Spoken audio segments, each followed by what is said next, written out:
नमस्कार, मारवाड़ी मीडिया आप देख रहे हैं। चलिए एक नजर डालते हैं प्रदेश की आज की बड़ी खबरों पर। शुरुआत करते हैं सबसे बड़ी खबर के साथ। कोरोना वायरस के डेल्टा प्लस वेरिएंट ने अब पूरी दुनिया की चिंताएं बढ़ा दी है। अमेरिकी सरकार की भी चिंताएं बढ़ी हुई है। भारत के भी अलग अलग राज्यों से इसके नए मामले सामने आए हैं। एम्स के डायरेक्टर डॉक्टर रणदीप गुलेरिया ने कुछ जरूरी बातें कही है। उन्होंने कहा है कि यदि महामारी को पूरी तरह रोकना है तो सबका वैक्सीनेशन बहुत जरूरी है। डॉक्टर गुलेरिया ने कहा है कि जल्द से जल्द हमें बच्चों के लिए भी वैक्सीन बनाना होगा। आपको बता दें, कोरोना संक्रमण की दूसरी लहर के कमजोर पड़ने के बाद अब इसके डेल्टा प्लस वेरिएंट का खतरा बढ़ता जा रहा है। मध्य प्रदेश के उज्जैन में इस वेरिएंट से पहली मौत की भी पुष्टि हो गई है। वैज्ञानिकों ने कहा है कि अगर भारत में तीसरी लहर को रोकना है तो भारत की ज्यादा से ज्यादा आबादी का वैक्सीनेशन करना होगा। लोगों को कोविड गाइडलाइन का पालन करवाना होगा।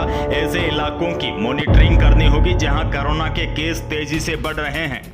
दूसरी बड़ी अपडेट की बात करें तो फिलहाल राजस्थान को कोरोना की दूसरी लहर से राहत मिलती हुई नजर आ रही है और इसी वजह से कहीं न कहीं सरकार अनलॉक 4 को लेकर अब कभी भी नई गाइडलाइन जारी कर सकती है। नई गाइडलाइन में छूट का दायरा बढ़ाया जा सकता है, बाजार खुलने का समय बढ़ाया जा सकता है। हालांकि शादी समारोह पर पाबंदियां आगे भी जारी रह सकती है। माना यह भी जा रहा है कि अगर सरकार शादी विवाह पर से प्रतिबंध हटाती है तो शादी समारोह में शामिल होने की संख्या निर्धारित की जा सकती है। मात्र 21 लोग ही शादी में शामिल हो सकते हैं। एक और बड़ी अपडेट आपको दे रहे हैं। राजस्थान में अब टैक्सी गाड़ियों का सफर महंगा होगा। दरअसल डीजल पेट्रोल की लगातार बढ़ती कीमतों के बाद ऑल राजस्थान टूरिस्ट एसोसिएशन ने बड़ा फैसला लिया है। टैक्सी गाड़ियों का किराया 25% तक बढ़ाने का फैसला किया है। अगर टैक्सी गाड़ियों का किराया 25% बढ़ जाता है तो इसका सीधा असर आम आदमी की जेब पर पड़ेगा।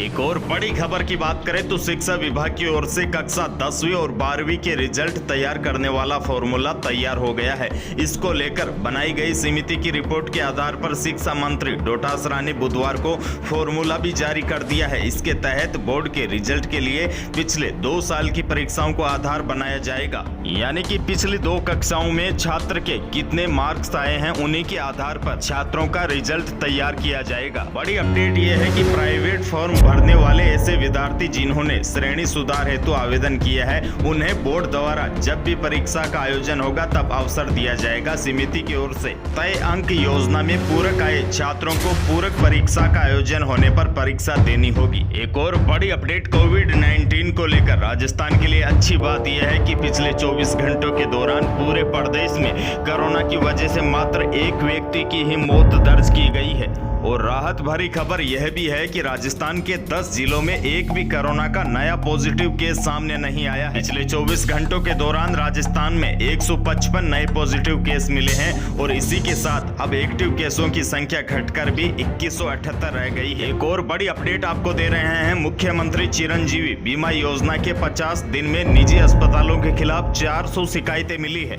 दरअसल बीमा योजना में अस्पतालों की लिस्ट में नाम देखकर लोग प्राइवेट अस्पतालों में इलाज के लिए जाते तो हैं, लेकिन वहां उन्हें इलाज के लिए साफ मना कर दिया जाता है या फिर पूरे पैसे लिए जाते हैं। आपको बता दें 1 मई को इस योजना की शुरुआत मुख्यमंत्री गहलोत ने इसलिए की थी ताकि गरीबों का मुफ्त इलाज हो सके, लेकिन प्राइवेट अस्पताल इलाज के लिए मना कर देते हैं। हालांकि सरकार ने कहा है कि अगर कोई निजी अस्पताल इलाज के लिए मना करे तो 181 पर कॉल कर सकते हैं और सरकार ने यह भी कहा है कि 3 दिन के अंदर शिकायतों का निस्तारण कर दिया जाएगा। एक और बड़ी अपडेट आपको दे रहे हैं। बेरोजगारों के हितों में गहलोत सरकार की ओर से एक बड़ा निर्णय किया गया है। अब गैर तकनीकी पदों पर भर्ती के लिए अलग अलग से परीक्षा की बजाय सिर्फ एक टेस्ट होगा। यानी कि अब गैर तकनीकी पदों पर भर्ती के लिए आपको अलग अलग परीक्षाएं नहीं देनी पड़ेगी, मात्र एक टेस्ट देना होगा। तो यही थी प्रदेश की आज की कुछ बड़ी और महत्वपूर्ण खबरें। राजस्थान की बड़ी खबरों से अपडेट रहने के लिए चैनल को सब्सक्राइब जरूर कीजिएगा।